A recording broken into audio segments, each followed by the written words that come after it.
Assalamualaikum warahmatullahi wabarakatuh. Perkenalkan, kita dari kelompok 4 ingin mempresentasikan tentang chapter 5, yaitu strategi pemasaran retail. Kelompok 4 terdiri dari anggota pertama Nadira, Anindya Dala Ade, Muhammad Faujan, dan Muhammad Abid Azizi.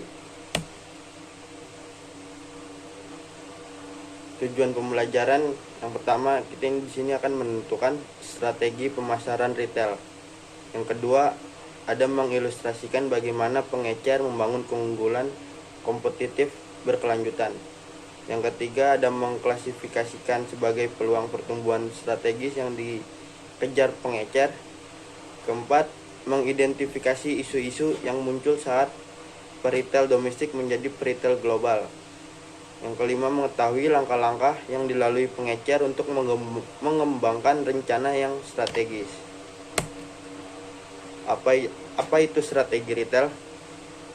Strategi retail adalah yang pertama, ada target pasar pengecer, yaitu segmen pasar yang direncanakan pengecer untuk memfokuskan sumber daya dan bauran retailnya. Yang kedua, ada format dan sumber retail. Format retail menggambarkan sifat operasi pengecer bauran retailnya yang akan digunakan untuk memuaskan kebutuhan target pasar. Yang ketiga, ada dasar-dasar dan rencana membangun keunggulan kompetitif yang berkelanjutan. Keunggulan kompetitif yang berkelanjutan adalah keunggulan yang dimiliki pengecer atas persaingannya yang tidak mudah ditiru oleh pesaing. Konsep pusat strategi pasar retail. Target pasar dan format retail.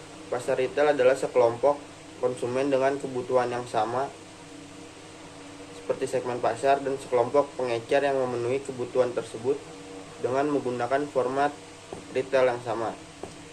Konsep retail adalah orientasi manajemen retail yang berfokus pada menentukan kebutuhan target pasar pengecer dan memuaskan kebutuhan mereka secara lebih efektif dan efisien daripada yang dilakukan oleh pesaing. Sekian, gitu saja dari saya. Akan dilanjutkan oleh teman saya. Nah, yang selanjutnya adalah membangun keunggulan kompetitif yang berkelanjutan. Nah, maksud dari membangun keunggulan kompetitif ini berarti bahwa pengecer tuh membangun dinding di sekitarnya untuk membatasi pelanggan. Nah, itu maupun pelanggan sekarang atau pelanggan potensial agar tidak beralih ke kompetitor. Nah, dan juga dinding ini untuk bertujuan untuk membatasi bagi kompetitor maupun calon kompetitor untuk bersaing dengan pengecer itu sendiri, seperti itu. Jadi membangun keunggulan kompetitif ini bagaimana caranya pelanggan yang sekarang maupun pelanggan potensial tidak memilih kompetitor, dan bagaimana kompetitor atau calon kompetitor ini tidak bisa menyaingi kita gitu, pengecer. Nah, untuk membangun keunggulan kompetitif ini ada beberapa pendekatan yang bisa diterapkan ya, untuk mengembangkan keunggulan kompetitif yang berkelanjutan. Nah, itu adalah yang pertama adalah hubungan dengan pelanggan atau loyalitas pelanggan. Yang kedua adalah memperkuat hubungan dengan pemasok. Yang ketiga adalah efisiensi di operasi internal. Yang keempat adalah lokasi yang strategis. Nah, yang pertama adalah hubungan dengan pelanggan atau kesetiaan pelanggan. Nah, gimana sih kita membuat pelanggan itu loyal kepada kita? Seperti kita harus menciptakan citra merek yang kuat, terus positioning yang tepat, terus barang dan jasa yang unik yang mungkin hanya ditemukan di tempat kita gitu, seperti itu. Dan layanan pelanggan yang unggul, kita bisa seperti sekarang udah canggih banget, kita bisa berhubungan dengan pelanggan melalui media sosial, terus bagaimana customer service kita melayani pelanggan, seperti itu. Nah, itu bagaimana kita membuat keunggulan kompetitif di hubungan dengan pelanggan atau loyalitas pelanggan. Nah, yang selanjutnya adalah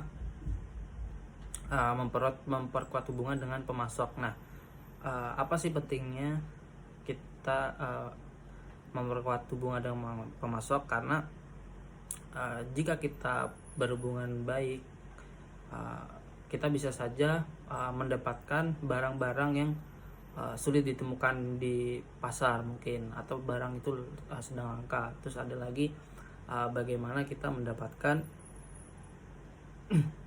keuntungan-keuntungan lain dari pemasok itu sendiri. Misalkan dari keuntungan dari bagaimana pembayaran kita ke pemasok, seperti itu bisa kita nggak harus beli di muka, atau kita bisa dengan tempo atau kredit, seperti itu. Jadi pentingnya memperkuat hubungan dengan pemasok itu adalah salah satunya seperti itu. Nah, yang selanjutnya adalah efisiensi di operasi internal bisnis retail itu sendiri. Jadi bagaimana daripada kita mempekerjakan karyawan yang lebih banyak, mending kita mempekerjakan satu atau dua orang tapi dengan keunggulan di SDM-nya gitu, daripada kita harus mempekerjakan banyak sekali karyawan seperti itu. Nah, yang selanjutnya adalah menentukan lokasi yang strategis. Kita tahu bahwa lokasi untuk retail itu sangatlah penting, karena bagaimanapun retail itu jika lokasinya tidak dapat mudah terjangkau oleh pelanggan, maka pelanggan juga males gitu kalau mereka mau belanja ke kita gitu. Nah, yang selanjutnya adalah menentukan beberapa sumber.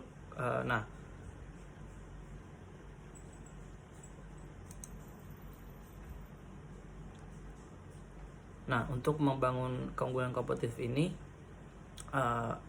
yang berkelanjutan, retail itu hanya bergantung pada satu pendekatan saja, tapi kita harus pendekatan dari sisi lebih dari satu lah seenggaknya. Jadi apakah kita kalau hanya lokasi saja tapi hubungan dengan pelanggannya nggak baik, kan juga akan membuat kurang gitu keunggulan kita. Kalau bisa kan semua pendekatan kita terapkan, tapi mungkin itu agak susah. Jadi seenggaknya lebih dari satu dari keunggulan dari pendekatan tersebut. Oke, yang selanjutnya adalah strategi pertumbuhan. Nah, untuk peluang pertumbuhan ini ada 4 jenis, yaitu penetrasi pasar, perluasan pasar, pengembangan format retail, dan yang keempat adalah diversifikasi. Nah, untuk penetrasi pasar, yaitu adalah peluang pertumbuhan diarahkan kepada pelanggan yang sudah ada gitu, dengan menggunakan format retail yang sudah ada pula. Nah, biasanya penetrasi pasar ini strateginya adalah lebih condong ke merebut pelanggan dari pesaing, atau menjual lebih banyak kepada pelanggan yang sudah ada, atau menarik pelanggan baru untuk produk dan layanan yang sudah ada pula gitu. Nah, yang selanjutnya adalah ekspansi pasar. Nah, untuk peluang pertumbuhan ekspansi pasar ini melibatkan pengguna baru namun dengan format retail yang sudah ada gitu. Nah, seperti contohnya adalah Indomaret yang dulunya adalah toko yang berdiri sendiri. Kita bisa temukan di pinggir-pinggir jalan gitu. Nah, sekarang kita juga bisa menemukan Indomaret itu di tempat-tempat umum yang banyak pelanggannya, banyak pengunjungnya gitu, seperti kadang di tempat wisata, terus di stasiun. Nah, itu merupakan strategi untuk pertumbuhan melalui ekspansi pasar gitu, dengan menyasar segmen-segmen baru. Nah, yang selanjutnya adalah pengembangan format retail. Nah, pengembangan format retail ini peluang di mana pengecer mengembangkan format retail baru. Nah, namun untuk target pasar yang sudah ada gitu, pasar yang sama. Contohnya Indomaret nih, Indomaret yang dulunya hanya menyediakan barang-barang kebutuhan sehari-hari. Nah, sekarang kita bisa membeli tiket kereta, tiket bis gitu, dan juga dapat melakukan pembayaran seperti pembayaran tagihan listrik, pembayaran tagihan PDAM seperti itu. Nah, itu merupakan format retail baru. Dia tidak hanya menyediakan barang-barang yang sudah ada, barang-barang yang kebutuhan sehari-hari, namun juga menyediakan jasa seperti itu. Nah, yang selanjutnya adalah diversifikasi. Nah, untuk peluang pertumbuhan diversifikasi ini di mana pengecer mau memperkenalkan format retail baru yang diarahkan ke segmen pasar yang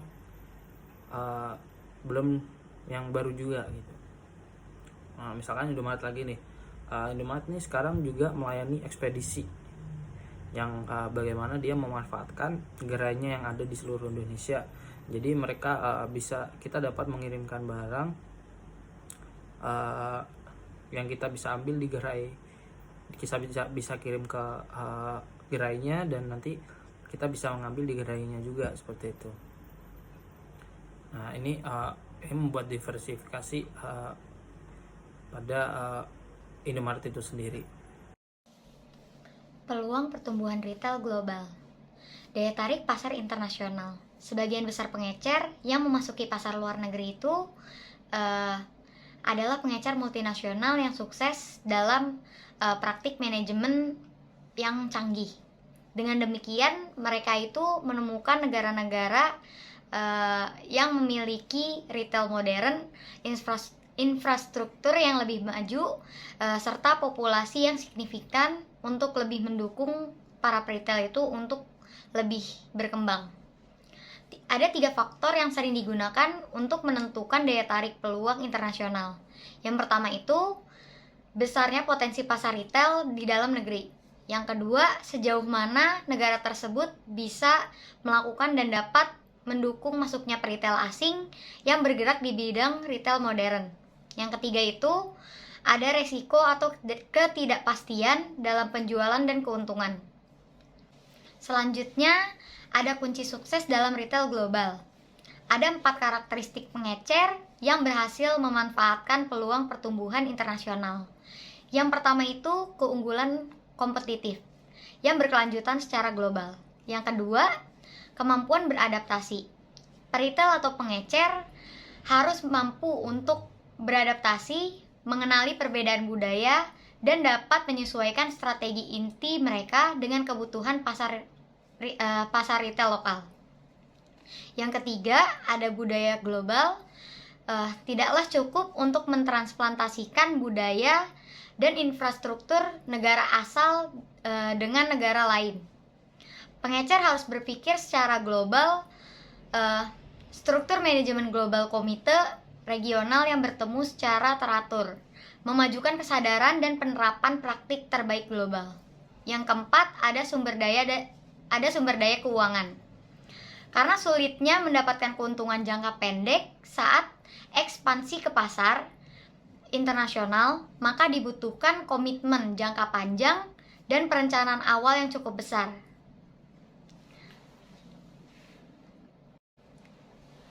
Selanjutnya ada strategi masuk. 4 pendekatan yang dapat dilakukan peritel saat memasuki pasar non-domestik. Yang pertama, ada investasi langsung. Investasi langsung terjadi ketika perusahaan retail berinvestasi dan memiliki operasi retail di negara asing. Strategi masuk ini membutuhkan tingkat investasi tertinggi dan menghadapkan pengecer pada resiko terbesar, tetapi juga memiliki potensi pengembalian keuntungan tertinggi. Selanjutnya ada joint venture atau perusahaan patungan. Terbentuk ketika pengecer yang masuk mengumpulkan sumber dayanya dengan pengecer lokal untuk membentuk perusahaan baru di mana kepemilikan, kendali, dan keuntungan dibagi. Yang ketiga, ada aliansi strategis. Aliansi strategis adalah hubungan kolaboratif antara perusahaan independen. Misalnya, pengecer mungkin memasuki pasar internasional melalui investasi langsung, tetapi menggunakan perusahaan independen untuk memfasilitasi kegiatan logistik dan pergudangan lokalnya. Yang terakhir itu ada waralaba.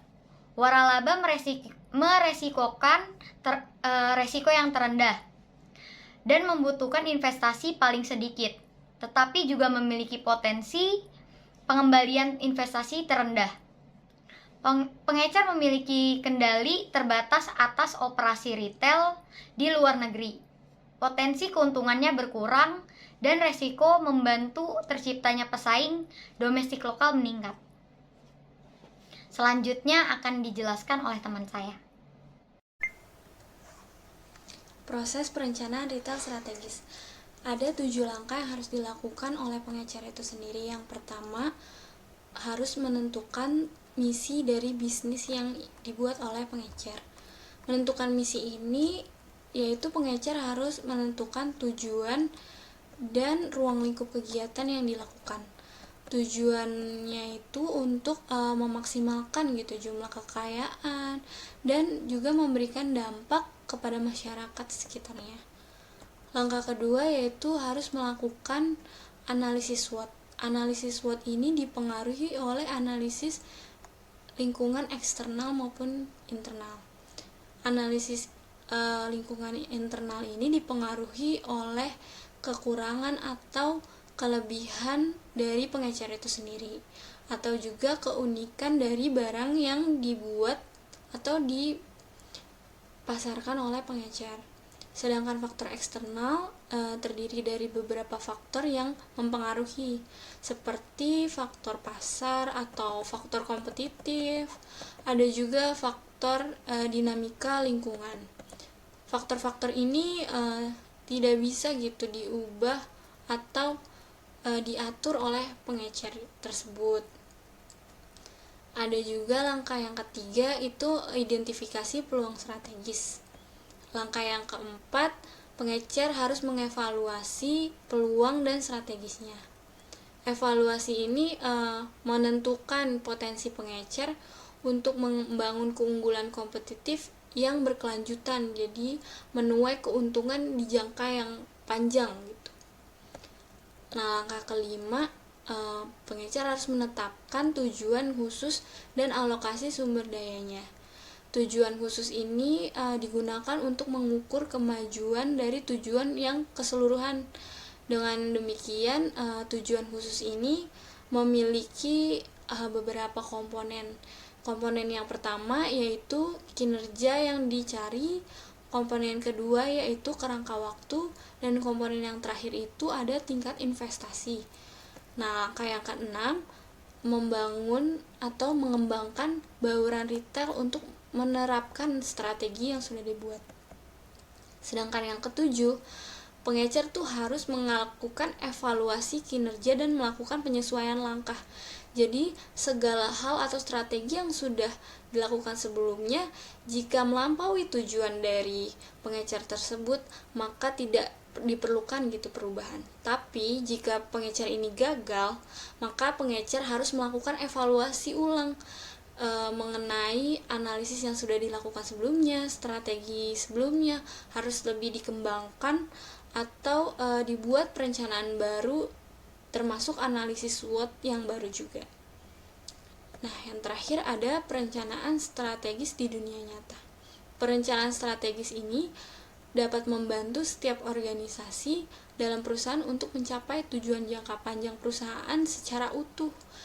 Dengan begitu, perusahaan dapat menerapkan cara terbaik untuk menghadapi peluang atau tantangan yang akan ada di masa depan. Rencana strategis ini juga digunakan untuk menilai serta menyesuaikan arah perusahaan dalam menanggapi perubahan lingkungan bisnis. Sekian dari kelompok 4, kurang lebihnya mohon maaf. Assalamualaikum warahmatullahi wabarakatuh.